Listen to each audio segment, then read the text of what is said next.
అమ్మ నీ దగ్గర బోలెడంత శక్తి ఉంది. ఎవరైనా శక్తి ఉన్న వాళ్ళు ఏం చేస్తారు? ముందు బిడ్డలకి చూసుకుంటారు. పెద్ద కొడుకు విఘ్నేశ్వరుడికి ఏమైనా చేద్దామంటే ఏం చెయ్యాలి? ఆయనే పరమశక్తి వస్తుడు, ఇంకా నువ్వు ఆయనకేం చెయ్యక్కర్లా. ఇక రెండో వాడు సుబ్రహ్మణ్యుడు, మహాజ్ఞాని, ఆయనకేమీ చెయ్యక్కర్లా.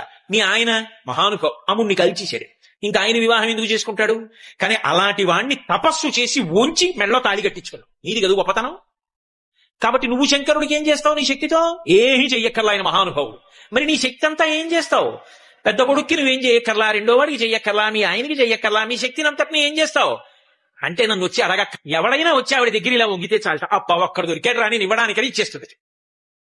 అమ్మా అప్పుట్ట నువ్వు సంతోషంగా నమ్ముతుంది తప్ప నా దగ్గర ఉన్నది ఇవ్వడానికి ఇవ్వాళుడు దొరికాడు రా నాకని సంతోషిస్తావమ్మా.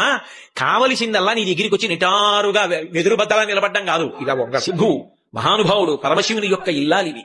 అమ్మా లోకములను కన్న తల్లివి, అపారముగా అనుగ్రహించగలిగినటువంటి జగన్మ